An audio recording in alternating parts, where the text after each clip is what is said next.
میں نے بجائے معذرت خانہ رویہ اڈاپٹ کرنے کے پورے پیشن کے ساتھ، پورے جذبے کے ساتھ، پورے کانفیڈنس کے ساتھ اپنی بات لوگوں تک پہنچائی ہے. اس کے بغیر لوگ سیریس ہی نہیں لیتے بات کو. یہ من کر کے دنیا میں چینج نہیں آئے گی سر. چینج آئے گی نہ، بالکل یہ کہیں نہیں لکھا ہوا. لا ریفرنس پیش کر، یہ نہ سے چینج آتی ہے. یہ ویسے ایک جز ہے، ویسے تو پورا شعر ہے کہ نہ میں وابی نہ میں بابی، میں ہوں مسلم علمی کتابی. اور اس کا جو فائنل ورژن ہے وہ ہے کہ مرنے سے پہلے اے مسلمان کر لے اس پہ غور، کتابوں کا خدا اور ہے بابوں کا خدا اور. جس کا تعارف کتابوں سے ہوتا ہے نا وہ اللہ اور ہے، اور جو بابے جس کا تعارف کرواتے ہیں وہ اپنے ذوم میں تو اسی اللہ کا کروا رہے ہیں، لیکن وہ تعارف اللہ کا نہیں ہے. تو چونکہ میں پورے کانفیڈنس سے بات کرتا ہوں تو بعض اوقات لوگ یہ بھی سمجھتے ہیں یہ تکبر میں کر رہا ہے. نہیں، تکبر نہیں، یہ میرے ایمان کا تقاضا ہے.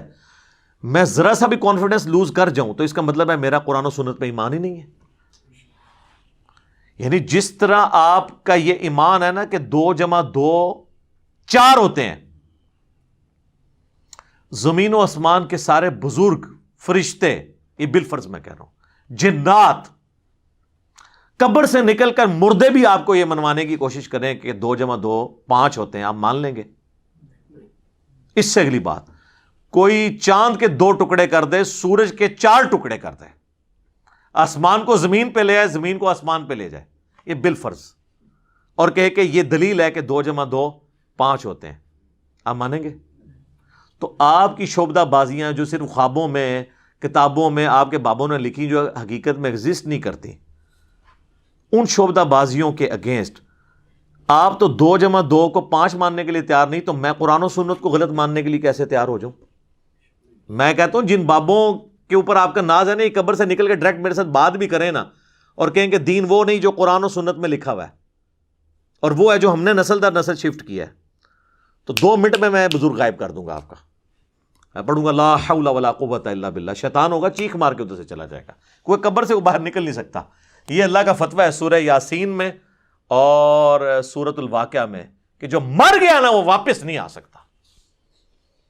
حضرت عیسیٰ علیہ السلام بھی جو مردہ زندہ کرتے ہیں وہ دنیا میں واپس نہیں آتا تھا، وہ وقتی طور پر صرف ان کے نبی ہونے کی گواہی دیتا تھا. اور یہ صرف یہ حضرت عیسیٰ کا ہی معجزہ ہے، چلتا پھرتا نہیں تھا، بس مردہ وہ ہوتا پھر واپس دوبارہ جاتا. مردہ نہیں واپس آ سکتا دنیا میں، ناٹ ایٹ آل. کہانیوں میں آپ جتنے مرضی واپس لاتے رہے، وہ ہندوؤں کے پاس بھی بڑی کہانیاں اس طرح کی موجود ہیں. تو چونکہ میں پورے پیشن کے ساتھ بات کرتا ہوں نا، تو اس کے اگینسٹ انہوں نے پتہ کیا گالی ڈیوائز کی ہے، گستاخ ہے، بے ادب ہے، بات کرنے کی تمیز نہیں ہے. واللہ اگر میں قرآن و سنت سے آپ کو حوالے دینا شروع کروں نا اور میں آپ کو بتاؤں نا، تو آپ بڑی بڑی ہستیوں پہ گستاخی کا فتویٰ لگا دیں گے. چلے میں آپ کو حصول برکت کے لیے ایک بات بتا دیتا ہوں. صحیح بخاری میں کم از کم 4 جگہ پہ سیدنا ابو بکر کا خطبہ آیا ہے نبی علیہ السلام کی میت کے اوپر. حدیث کے الفاظ ہیں کہ سیدنا ابو بکر آئے، حجرہ عائشہ میں داخل ہوئے، سلام اللہ علیہا، نبی علیہ السلام کی مبارک چادر آپ کے مبارک چہرے سے ہٹا کر ماتھے پہ بوسہ دیا اور کہا اللہ کے نبی آپ پر اللہ 2 موتیں جمع نہیں کرے گا، ایک موت آپ کو آنی تھی وہ آ گئی، اب آخرت کی ہمیشہ کی زندگی ہے یا نہیں. باہر آ کر خطبہ دینے لگے تو دیکھا سیدنا عمر نے تلوار اٹھائی ہے اور وہ کہہ رہے ہیں کہ جو کہے گا نبی علیہ السلام مر گئے ہیں میں اسے قتل کر دوں گا. تو اسی کا جواب اصل میں سیدنا ابو بکر نے دیا، کیونکہ حضرت ابو عمر سمجھتے تھے کہ رومن اور پرشین امپائر کے گرنے کی پروفیسیز نبی علیہ السلام نے کی ہیں، تو ابھی تو وہ گری نہیں ہے، آپ جا ہی نہیں سکتے. تو جس طرح موسیٰ علیہ السلام 40 دن کے لیے کوہ طور پہ چلے گئے تھے، نبی علیہ السلام بھی وقتی طور پہ گئے ہیں، ڈورمنٹ کنڈیشن میں واپس آ جائیں گے پھر. تو اس کی نفی کی کہ 2 موتیں نہیں ہوں گی. اب آپ کو چونکہ موت آ چکی ہے، اب واپس نہیں آپ دنیا میں آئیں گے، اب آخرت کی زندگی ہے. اور حمد و صلات کے بعد سیدنا ابو بکر نے پہلا جو جملہ بولا پورے کانفیڈنس، پورے پیشن کے ساتھ، وہ پاکستان کے قانون 295C کی جو یہ ایکسپلینیشن مانتے ہیں مولوی، اس میں تو وہ گستاخانہ بنتا تھا. میرے نزدیک نہیں، ان کے نزدیک. اور ہم نے سوشل ایکسپیریمنٹ کیا ہے لوگوں سے پوچھ کے کہ اگر کوئی شخص اس طرح کہے تو لوگوں نے بہت بڑا گستاخ ہے جس نے یہ کہا ہے. تو بعد میں بتایا سیدنا ابو بکر ہے. کیا کہا؟ الا آگاہ ہو جاؤ، من کان یعبد محمدا فإن محمدا قد مات، جو کوئی بھی تم میں سے محمد کی عبادت کرتا ہے یا کرے گا، وہ جان لے کہ محمد مر چکے ہیں، وصال نہیں فرما چکے، مر چکے، مات۔ اور پھر آپ رضی اللہ تعالیٰ عنہ نے ساتھ ہی فرمایا وَمَنْ كَانَ يَعْبُدُ اللَّهَ فَإِنَّ اللَّهَ حَيٌّ لَا يَمُوتُ، اور جو کوئی اللہ کی عبادت کرتا ہے اور کرے گا، وہ جان لے کہ اللہ کو کبھی موت نہیں آئے گی، وہ ہمیشہ زندہ رہے گا۔ اب میرا سوال ہے کہ صحابہ میں کون نبی علیہ السلام کی عبادت کرتا تھا؟ تو یہ فرضی جملہ کیوں بولا؟ یہ ہوتے تو یہ کہتے ہو لے ممبر تو تھلے فرضی جملے بولنا ہے، شرک ختم ہو چکے اور تو سانو فرضیاں گلاں کرنا ہے، سانو نہیں پتا کہ عبادت کرنی ہے، فرضی جملہ ہے نا۔ ہاں قرآن کی آیت پیش کرنے کا تو رائٹ تھا، وہ آیت بھی پڑھی انہوں نے، انک میت وانہم میتون، سورہ الزمر آیت نمبر 30، اے نبی تمہیں بھی مرنا ہے، تمہارے مخالفین کو بھی مرنا ہے۔ پھر سورہ ال عمران کی آیت نمبر 144 بھی تلاوت کی، وما محمد الا رسول قد خلت من قبلہ الرسل افإن مات او قتل، محمد تو نہیں مگر ایک رسول، اگر یہ مر جائیں یا قتل ہو جائیں اور پاکستان میں یہ وصال فرما جائیں یا شہید ہو جائیں تو کیا تم دین سے الٹے قدم پھر جاؤ گے؟ یہ آیت انہوں نے اپنی بات کے ثبوت میں دی، یہ آیت ہی کافی تھی، اپنا فرضی جملہ کیوں بولا؟ یہ کہتا ہے نا جی حدیث میں الفاظ ہوتے ہیں نہیں، آیت میں نہیں ہے، کیوں بولتا ہے؟ لیکن اس کے مخالف نہیں ہوتے ہیں، اس کو سپورٹیو ہوتے ہیں۔ وہ بولتا ہوں تو جناب آپ کے دماغ میں ڈرل ہوتی ہے نا سر، اس کے بغیر تو سمجھ نہیں آتی۔ میں جب بھی حدیث اسامہ ابن زید والی بیان کرتا ہوں بخاری اور مسلم سے، کہ جب ایک میدان جنگ میں ایک کافر ان کے تلوار کے نیچے آیا تو اس نے اس وقت کلمہ پڑھ دیا، پھر بھی انہوں نے اسے قتل کر دیا، اور بعد میں دل میں قلق آیا کہ مجھ سے غلطی ہوئی ہے، نبی علیہ السلام کو خود ہی جا کے بتا دیا کہ یا رسول اللہ اس نے کلمہ پڑھا تھا۔ آپ نے فرمایا اسامہ کیا تو نے اس کو کلمے کے بعد بھی قتل کر دیا؟ کہا یا رسول اللہ اس لیے کہ وہ ڈر کے کلمہ پڑھ رہا تھا۔ آپ نے فرمایا کیا تو نے اس کا دل چیر لیا تھا؟ اسامہ تو کیا کرے گا جب وہ قیامت والے دن کلمہ پڑھتا ہوا اللہ کے حضور تیرے خلاف مقدمہ قائم کر دے گا؟ اسامہ تو کیا کرے گا؟ اسامہ تو کیا کرے گا؟ آپ یہ جملہ ریپیٹ کرتے رہے، حتیٰ کہ حضرت اسامہ کہتے ہیں میرے دل میں خواہش ہوئی آج سے پہلے میں کافر ہوتا، آج کلمہ پڑھ کے مسلمان ہوتا اور میرا یہ گناہ تو کم از کم دھل جاتا۔ تو یہ حدیث کے اندر میں ایک جملہ بولتا ہوں جو اس میں لکھا نہیں ہے، لیکن وہی ہے جس طرح حضرت ابوبکر نے جو کچھ بولا وہ قرآن حدیث میں لکھا کوئی نہیں ہوا تھا، من کان یعبد محمدا فإن محمدا قد مات۔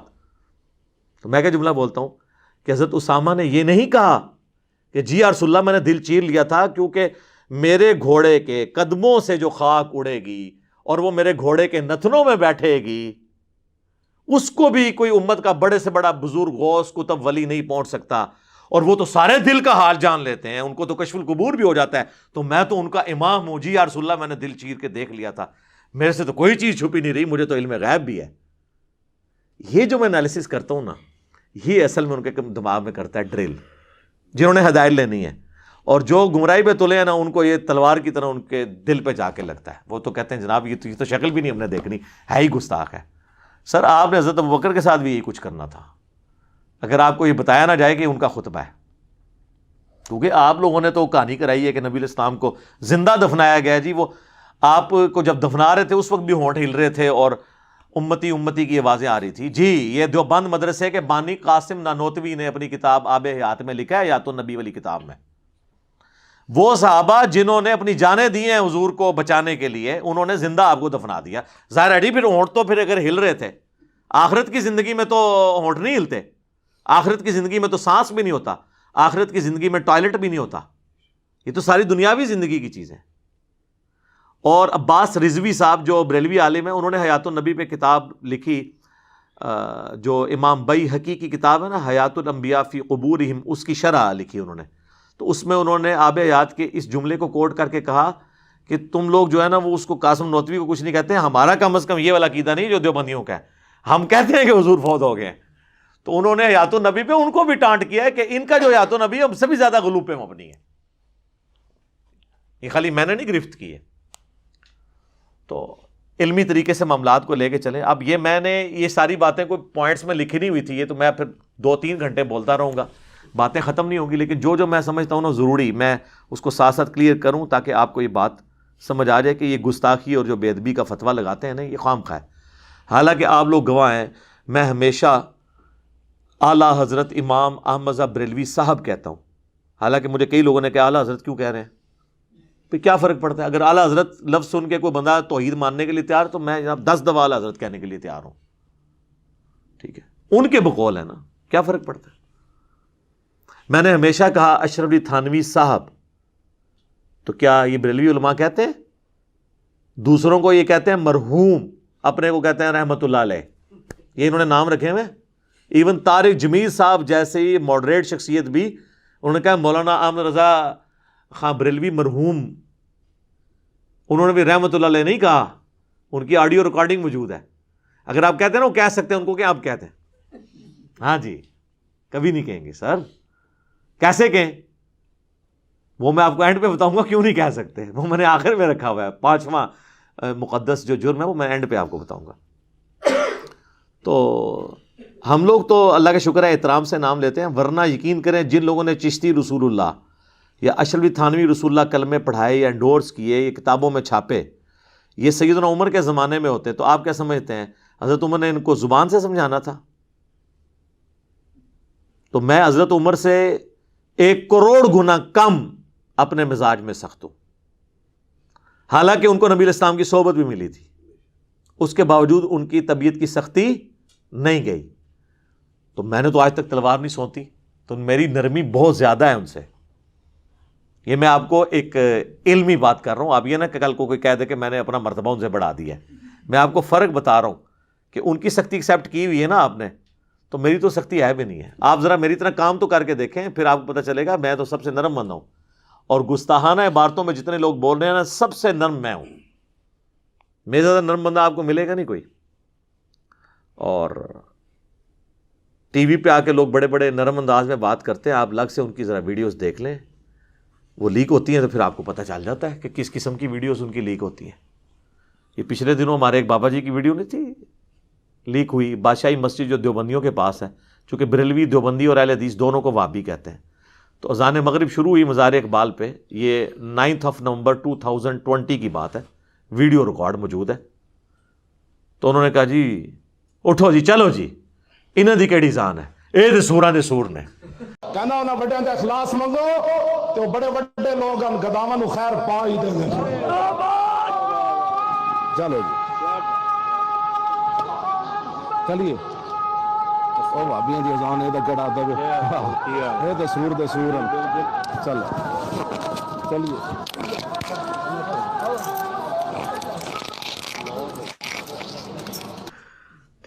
سر یہ اتنا بڑا انہوں نے اس جملے کی شرح پہ کتابیں لکھی جا سکتی ہیں جو انہوں نے کہا ہے. ایک انہوں نے سمندر کوزے میں بند کر دیا. یہ بے شک کہتے رہے ایک تسبیح میں پروئے میں ہمارے مطالبات آپ کے سامنے ہیں. ہم آپ کو بارہا یہ کہہ چکے ہیں کہ اہل حدیث دیوبندی اور بریلوی اتحاد ایک تسبیح کی طرح ہو چکا ہے, ایک قوت اور طاقت بن چکا ہے. تو آڈی تسبیح وڑ کیوں نہ پرے سٹی ہے, ٹھیک ہے, تو انہوں پھر بھی توفیق نہیں ہو رہی. اس کی شرح یہ ہے کہ جس طرح جو ہے نا سور یہ روئے ارض پہ مردود ترین جانور ہے نا, پلید ترین, مطلب ہے تو اللہ کی مخلوق ہے وہ اپنی جگہ, اس کو ویسے مارنا بھی نہیں ہے کہ بھئی اللہ نے اس کو اگر پلید بنایا تو اس کو ہم نے قتل کر دینا, نہیں, بس اس کا گوشت حرام ہے. تو جس طرح روئے ارض پہ تمام مخلوقات میں سب سے یہ پلید خنزیر اور سور ہے نا, اس طرح روئے ارض پہ تمام لوگوں میں سب سے پلید جو ہے نا ان کے نزدیک وہ وابی ہیں. اور وابی انہوں نے اس وقت دیوبندیوں کا, اہل حدیث کو تو وہ پہلے ہی وابی مانتے ہیں, دونوں کو وہ کمبائنڈ وابی کہتے ہیں. تو اب آپ کو اس بات کی سمجھ آئے گی کہ ان کی اذان کا کیا احترام. یہ تو سوروں دے سور نے, سوراں دے سور, یعنی جس طرح اس روئے ارض پہ سب سے بدترین سور ہے نا, اس طرح سوروں کے اندر اگر سب سے بدترین سور کوئی ہو سکتا ہے نا تو وہ وابی ہیں ان کے نزدیک. شرح سمجھ آئی؟ یہ ہم ہی کر سکتے ہیں جو خود ان کے اندر رہا ہو. تو یہ ان کا اپنا ہی انداز ہوتا ہے بات کرنے کا. میں جو کچھ بیان کرتا ہوں پیشن کے ساتھ علمی دلائل رکھتا ہوں, کبھی کبھار کوئی سلپ آف ٹنگ ہو جائے تو وہ پورے کا پورا میرا ایک سمجھ لیں نیریٹو نہیں ہوتا. اوورآل میں یوں اعلیٰ حضرت لفظ بولتا ہوں, اشری تھانوی صاحب بولتا ہوں, امام ابن تیمیہ بولتا ہوں, ٹھیک ہے نا. کبھی میں نے نہیں کہا گستاخ ابن تیمیہ اس طرح کر کے میں ایک لفظ ساتھ جوڑ بول کے تو ساتھ بولوں اس طرح. یہ تو احترام سے ایک دوسرے کا نام نہیں لیتے. رہ گا پیشن, تو یہ تو نبی الاسلام کا سٹائل ہے. صحیح مسلم میں حدیث ہے, اور یہ حدیث امام جعفر نے روایت کی ہے امام محمد باقر سے, جو محمد بن علی بن حسین بن علی ہیں, یعنی حسین ابن علی کے پوتے, امام زین العابدین کے بیٹے. اور انہوں نے جابر بن عبداللہ سے کہ نبی علیہ السلام جب کبھی بھی ممبر پر چڑھتے تو آپ علیہ السلام جب تقریر کرتے تو آپ کی آواز بلند ہو جاتی, غصے میں اضافہ ہو جاتا, آنکھیں سرخ ہو جاتی, جس طرح کوئی جرنیل اپنی فوج کو تیار کر رہا ہو. اس طریقے سے آپ جب بھی ممبر پہ چڑھتے تو گفتگو کرتے تھے. یہ پیشن والا سٹائل سنت سٹائل ہے. اس سٹائل کا مذاق اڑانا نبی الاسلام کا مذاق اڑانا ہے, نعوذ باللہ. لیکن چونکہ ان جاہلوں کو پتہ ہی نہیں, نہ انہوں نے قرآن پڑھا نہ حدیث, یہ تو اپنی فقہ کی کتابیں اور دورہ حدیث کرتے ہیں, اور اس کے بعد پھر ان کو یعنی وہ دورہ حدیث صحیح طرح کیا نہیں ہوتا, ان کو دورے ہی پڑھتے رہتے ہیں اپنی فقہ کے. پورا دورہ حدیث کیا ہوتا تو ان کو کچھ پتہ چلتا, ان کو فقہ کے دورے پڑھتے رہتے ہیں. پھر یہ صحیح مسلم میں 2005 نمبر حدیث ہے. تو یہ نبی الاسلام کا سٹائل ہے. اور اس کے بعد آپ علیہ السلام کہتے ہیں میں اور قیامت اس طرح ساتھ بھیجے گئے جس طرح یہ 2 انگلیاں. اور پھر آپ کہتے ہیں فَإِنَّ خَيْرَ الْحَدِيثِ كِتَابُ اللَّهِ وَخَيْرَ الْهَدِي هَدْيُ مُحَمَّدٍ صلی اللہ علیہ وآلہ وسلم وَشَرَّ الْأُمُورِ مُحْدَثَاتُهَا وَكُلَّ مُحْدَثَةٍ بِدْعَةٍ وَكُلَّ بِدْعَةٍ ضَلَالَةٍ وَكُلَّ ضَلَالَةٍ فِي النَّارِ. یہ آپ کا خطبہ ہوا کرتا تھا صلی اللہ علیہ وآلہ وسلم. اب لہٰذا کسی عالم دین کے ساتھ میرا کمپیریزن نہ کروائیں. کروانا ہے آپ نے پیشن کا تو ڈاکٹر اسرار صاحب سے کروائیں, تو آپ کو وہاں پہ بھی یہ سٹائل نظر آئے گا. رہ گیا میرے موضوعات, تو وہ تو دنیا میں کسی نے ان موضوعات کو ٹچ نہیں کیا, کیونکہ اس کے ساتھ تو بہت بڑی دنیاوی نقصانات, ایون جان کا نقصان جوڑا ہوا ہے.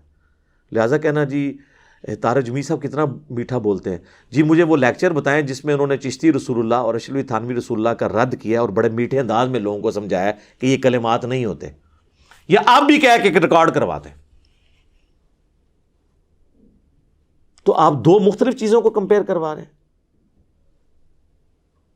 آپ گولف کے بال کا مقابلہ کرکٹ کے بال کے ساتھ کروانا چاہ رہے ہیں, ان کے ٹاپکس ہی نہیں ہیں. چلیں آپ خود کر کے بتا دیں ذرا, پھر آپ کو پتہ چل جائے گا آپ کے ساتھ جو ہوگی کتنا عرصہ آپ سروائیو کریں گے. تو میں تو اللہ کا شکر ہے پھر بھی بڑا نرم ہوں. اور اگر یہ علماء مجھے مخلص ہوتے نا سمجھانے میں, تو ہوتا یوں کہ میرے پاس آتے اکٹھے ہو کر بریلوی علماء اور مجھے کہتے ہیں کہ دیکھیں آپ تھوڑی سی یزید کے معاملے میں نرمی کریں, آپ ہر معاملے میں اہل حدیث کو یزید والے مسئلے میں اتنا رگڑا لگاتے ہیں, ان کے بیچاروں کے چڑیا جتنے دل دکھ جاتے ہوں گے. آپ بار بار یزید کو کنڈیم کرتے ہیں, بار بار. ہاں ٹھیک ہے ہم بھی مانتے ہیں کہ یزید نے برا کام کیا, لیکن اہل حدیث ہمارے بھائی ہیں, ان کے دل دکھتے ہوں گے. آپ یزید والا ٹاپک چھوڑ ہی دینا. یہ کہیں گا کبھی کوئی بریلوی کیا کہے گا, منڈ کے رکھو انہوں, چک کے رکھو کام, انجینئر صاحب چک کے رکھو. یہی لکھا ہوتا ہے کامنٹس میں, کام چک کے رکھو. آج تک مجھے کسی اہل حدیث نے نہیں آ کے کہا کہ دیکھیں آپ علی بھائی ہر دوسرے لیکچر کے اندر آپ یہ کہتے ہیں کہ مرے ہوئے بزرگوں کو پکارنا شرک ہے, یہ قبروں پہ مزارات نہ بنائے جائیں, یہ بدعات ہیں. توحید کے اوپر آپ اتنا زور لگاتے ہیں, مزارات کی مذمت کرتے ہیں, ہر دوسری ویڈیو میں کہتے ہیں رفع الیدین کے ساتھ نماز پڑھو, یہ سنت طریقہ ہے. تو ہمارے حنفی جو بریلوی اور دیوبندی بھائی ہیں, ان کے چڑیا جتنے دل دکھ جاتے ہیں, آپ کو کیا ضرورت ہے رفع الیدین پہ بات کرنے کی؟ آپ چپ کر کے بس اپنا ایک بات کریں, ان کے دل دکھ جاتے ہوں گے. کبھی نہیں کوئی, اللہ کے فضل سے اس کے بعد بھی کوئی نہیں آ کے سمجھائے گا. میں تھوڑی بوتھیے تو اندازہ لا لاں گے تسی ایکٹنگ پہ کر دے ہو یا تسی اندروں پہ بول دے ہو, پتہ لگ جاتا ہے. منو زیادہ کون تمہیں پچھان سکتا ہے, بلکہ سونگ کے بھی دس دیں گا. آپ نہیں مطلب سونگ کے بتا نہیں دیتے. آپ مجھے بتائیں ایک بندہ آپ کے سامنے آئے جس کے بال بکھرے ہوں, اتنی لمبی داڑھی ہو اور آدھی پنڈلی تک اس نے شلوار اٹھائی ہو, تو آپ کو وہم بھی آئے گا کہ یہ بریلوی ہے؟ ہاں. اسی طریقے سے ایک بندہ جو ہے خوبصورت سی ایک مٹھی کے برابر بالکل گول کر کے داڑھی اور ایک سخت سی ٹوپی اس نے پہنی ہو اور مجھے صاف کی ہوں, آپ کو یہ وہم بھی آئے گا کہ یہ جو ہے وہ اہل حدیث ہے؟ آپ کہیں گے دیوبندی تبلیغی ہے. ٹھیک ہے, تو وہ سب کو پتہ چل جاتا ہے شکل و صورت سے. لہٰذا وہ آپ کی بھی سونگنے کی حصہ اللہ کے فضل سے بہت زیادہ ہے.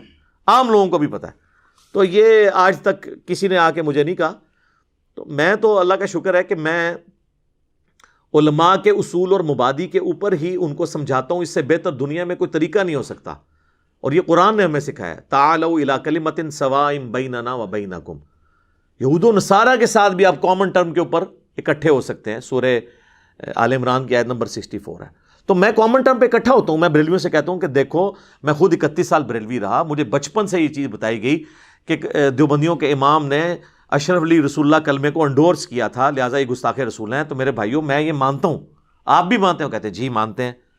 تو اب تو یار وہ چشتی رسول اللہ نکلا ہے حشر بہشت میں, تو ہونا تو چاہیے کہ جناب چاہے اشرف علی تھانوی رسول اللہ یا چشتی رسول اللہ ہے, دویاں دی ایسی تھی تیسی. تو کہتے ہیں نہیں وہ پوچھیں گے. تو اس کے بعد کیا ہے, دو نمبری کر رہے ہیں, اپنے آپ کو دھوکہ دے رہے ہیں, ان کو نہیں پتا. یہ میں کٹر لوگوں کی بات کر رہا ہوں, باقی تو لوگ قبول کر لیتے ہیں. ہماری دعوت سب سے زیادہ بریلویوں نے قبول کی ہے. اس سے بہتر کوئی اصول اور موادی نہیں ہے. میں دیوبندیوں سے کہتا ہوں کہ میرے بھائیوں آپ کا کیا جھگڑا ہے بریلویوں کے ساتھ؟ دونوں حنفی, دونوں ایک ہی روحانی باپ کی اولاد فقہی طور پہ. مسئلہ کیا؟ کہتے ہیں یہ مشرک ہیں, قبروں سے ان کے بڑے غلط عقیدے ہیں. تو میں کہتا ہوں میرے بھائی یہ تو آپ کے بھی جو سوانح قاسمی کے اندر لکھا ہوا ہے کہ قاسم نانوتوی جنہوں نے مدرسہ دیوبند بنایا تھا, وہ اپنے مرنے کے 6 سال کے بعد خواب میں نہیں بیداری میں قبر سے نکلے, دیوبند کے 2 مولویوں کی صلح کروا کے واپس قبر میں چلے گئے. اب ہونا تو یہ چاہیے کہ جناب ہونا بھی لکھا ہے تو وہ بھی ہوئی کوئی سن, لیکن جن کو ہدایت ملنی ہے وہ کہہ دیتے ہیں ٹھیک ہے. اہل حدیثوں سے میں کہتا ہوں میرے بھائیو آپ کو کیا مسئلہ ہے؟ وہ کہتے ہیں دیکھیں جی ہماری تو ہر چیز بخاری مسلم میں لکھی ہے, نماز کا طریقہ دیکھ لیں, فلاں چیز دیکھ لیں.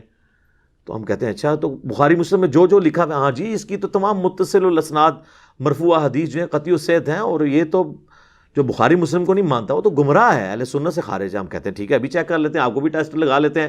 تو سر صحیح بخاری اور مسلم دونوں میں حدیث موجود ہے, اور بخاری کا اس کا طریق ہے 2812.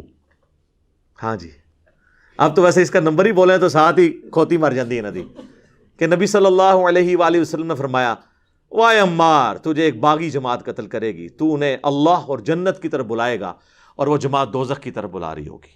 تو ہم کہتے ہیں میرے بھیا پھر فیصلہ کرو کہ مولا علی کی پارٹی جنت اور اللہ کی پارٹی ہے, اور مولا علی کے مخالفین جو آل امیہ تھے وہ جہنم کی طرف بلانے والی پارٹی ہے. جہنمی نہیں میں کہتا, جہنم کی طرف بلانے والی. ساتھ ہی وہ بخاری مسلم کا بخار محبت ختم. یہ حدیثیں نہیں بیان کرنی چاہیے. ہم کہتے ہیں سر مسلم کا آپ مقدمہ پڑھیں, صحیح مسلم کے مقدمے میں لکھا ہے, امام مسلم میں نے خود لکھا ہے کہ میں تو عوام الناس کے لیے حدیثیں لکھ رہا ہوں.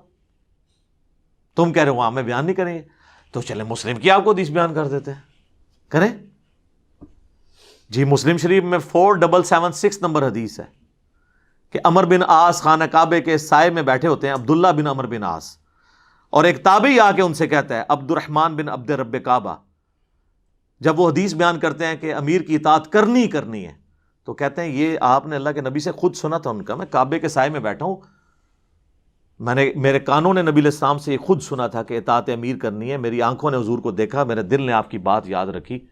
تو انہوں نے کہا پھر اگر یہی بات ہے تو آپ کے چچا کا لڑکا معاویہ ابن ابی سفیان, چلیں ہم تو احترام سے نام لیں گے, رضی اللہ عنہما, جو ہمارے امیر ہیں اس وقت, وہ تو ہمیں حکم دیتے ہیں کہ ہم لوگوں کو ناحق قتل کریں اور لوگوں کا مال حرام طریقے سے ہڑپ کریں. جبکہ سورہ نساء میں آیت نمبر 29 میں اللہ تعالیٰ فرماتا ہے کہ اپنوں کو مت قتل کرو, یعنی ایک دوسرے کو, یعنی ایک دوسرے مسلمان ہی ہوتا ہے نا, اس لیے اس کو کہا کہ اپنوں کو گویا قتل کرنا ہے, ایک دوسرے کو قتل کرنا, اور ایک دوسرے کا مال حرام طریقے سے ہڑپ مت کرو. اب ہمیں بتائیں ہم اللہ کی بات مانیں کہ یا معاویہ کی بات مانیں؟ تو وہ خاموش ہو جاتے ہیں. ان کا تو خیال ہے خاموش ہو کے انہوں نے کہا ہوگا تجھے ایران سے فنڈ آتا ہے, کہیں تو انجینئر کی ویڈیو تو نہیں دیکھتا, تو نے کہیں ڈائریکٹ تو نہیں حدیث پڑھ لی. تو وہ سر اٹھا کے کہتے ہیں کہ جن کاموں میں معاویہ تمہیں اللہ کے حکم کے مطابق چلاتا ہے اس میں ان کی اطاعت کرو, اور جس میں وہ مخالفت کرے تم اس کی نافرمانی کرو. یہ حدیث جب ہم مسلم سے بیان کرتے ہیں تو یہ ماننے کے لیے تیار ہو جائیں گے. اور اس سے بڑی حدیث صحیح مسلم کی 240, علی سے محبت نہیں رکھے گا مگر مومن, علی سے بغض نہیں رکھے گا مگر منافق.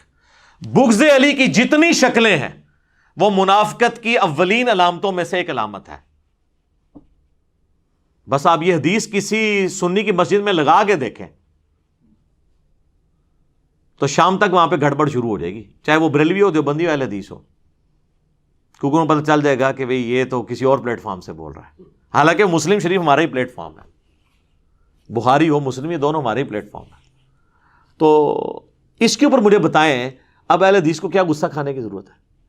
اسی طریقے سے اہل تشیع کی طرف آ جائیں، وہ تو خود اس چیز کا رونا روتے ہیں کہ آل امیہ کے دور پہ میں سیدنا علی پر ممبروں سے سب و شتم ہوتا تھا، تو تم نے وہی کام شروع کر دیا۔ میرے پاس تو کوئی شیعہ آتا، میں کہتا ہوں میرا تم سے بنیادی اختلاف یہ ہے کہ تم معاویہ کے ٹریک پہ اور میں علی کے ٹریک پہ ہوں۔ علی نے تو اپنے مخالفین کے لیے دعائیں بھی کی، ان کے جنازے بھی پڑھائے، اور اپنے ہاتھوں سے ان کو دفن بھی کیا، ان کی لاشیں اٹھائیں، ان پہ گریہ کیا، اور تم لوگ جو ہے وہ حضرت علی کے طریقے پہ نہیں چلتے ہو، اور ان لوگوں کے طریقے پہ چلتے ہو جنہوں نے 60 سال تک ممبروں پہ حضرت علی پہ لعنت کی، تم بھی صحابہ پہ لعنت کر کے انہی کے طریقے پہ ہو۔ تو آگے سے وہ بھی پریشان ہو جاتا ہے، اب اس سے بہتر اور کیا طریقہ ہے ان کو سمجھانے کا؟ تو ہم جس اصول اور مبادی، اسی کو میں نے اینٹی وینم، پھکی الزامی جواب نام دیا ہوا ہے۔ جیسے کوبرا سانپ کاٹ جائے نا تو اس کا علاج پھر کوبرے کے زہر سے ہوتا ہے، اسے کہتے ہیں وینم کا علاج اینٹی وینم، جو اس کے زہر سے بنتا ہے۔ تو میں اسی اصول کے اوپر ان کو جواب دیتا ہوں، اسے میں اینٹی وینم کہہ دیتا ہوں، پنجابی میں اسے پھکی کہہ دیتا ہوں، اردو میں اسے کہا جاتا ہے الزامی جواب، کہ ہاں بھئی اب اس پہ اگر یہ بات ہے تو تو بھی مان آؤ۔ تو یہ کسی کو برا نہیں لگنا چاہیے۔